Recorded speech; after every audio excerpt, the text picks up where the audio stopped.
ভুল হতেই পারে, মানুষ ভুলের ঊর্ধ্বে নয়। কুল্লুকুম খাত্তা, তোমরা সবাই ভুল করো। ওয়া খায়রুল খাত্তাইনা তাওয়াবুন, আরে ভুলকারীদের মধ্যে আল্লাহর কাছে শ্রেষ্ঠ ভুলকারী যে লোক ভুল করার পরে তওবা করে কার কাছে? আল্লাহর কাছে। আল্লাহর কাজই তওবা কবুল করা। গাফিরিজ যামবি ওয়া কাবিলিত তাওব। আমরা ভুল করব, শয়তান ওয়াসওয়াসা দিবে আর আল্লাহ মাফ করবে, ঠিক কি না? কি আল্লাহ আমরা পাইছি, উনি মাফ করার জন্য বসে থাকে 24/7, সপ্তাহের 7 দিন, মাসের 30 দিন, দিনের 24 ঘন্টা তিনি বসে থাকেন কখন আমার বান্দা চোখের পানি ছেড়ে আমার কাছে ক্ষমা চায় আর আমি আল্লাহ ক্ষমা করে দিব। শয়তান আল্লাহকে চ্যালেঞ্জ দিয়েছিল, আল্লাহ আপনি তো জান্নাতে ঢোকাতে পারবেন না, এতগুলো জান্নাত কেন বানালেন? জাহান্নাম আরো বেশি হলে ভালো হতো। আল্লাহ বললেন কেন? শয়তান বলে, আল্লাহ এই সবগুলারে আমি ওয়াসওয়াসা দিয়ে মুনাফিক বানিয়ে নাস্তিক বানিয়ে জাহান্নামে ঢুকাবো।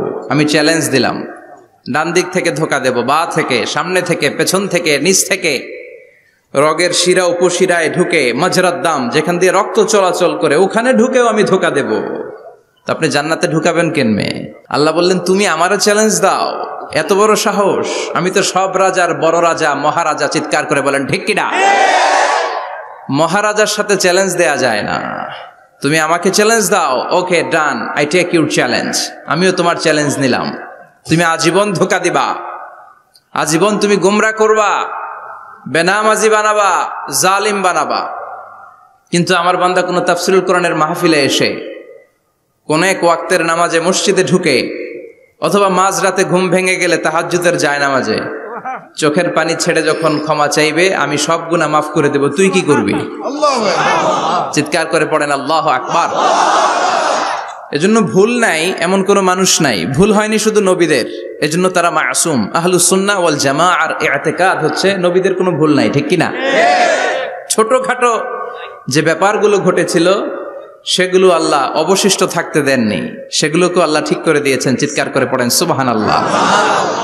এজন্য ইমাম যদি ভুল করে, আপনারা পেছন থেকে চান্স দিবেন ওনাকে শুধরে নেয়ার, কিন্তু উনি শুধরে নিতে পারছেন না, তখন পেছন থেকে লোকমা দেওয়ার দরকার আছে না নাই?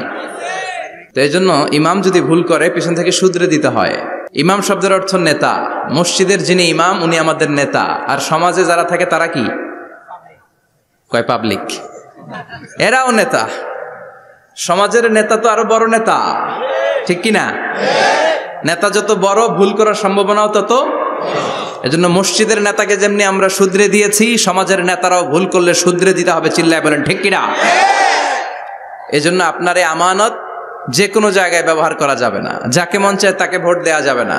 ভালো লোক দেখে, আমরা বিএনপি বুঝি না, আওয়ামী লীগ বুঝি না, জাতীয় পার্টি বুঝি না, জামাত ইসলাম বুঝি না, ঐক্যফ্রন্ট বুঝি না, কিচ্ছু বুঝি না।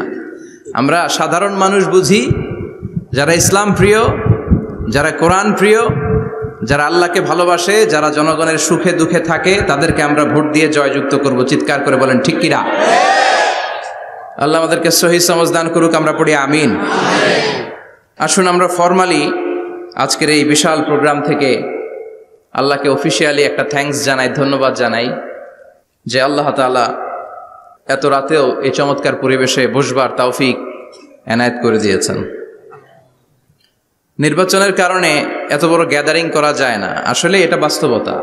কোত্থেকে কি হয়ে যায়, এজন্য অনেক জায়গায় অনুমতিও দিতে চায় না।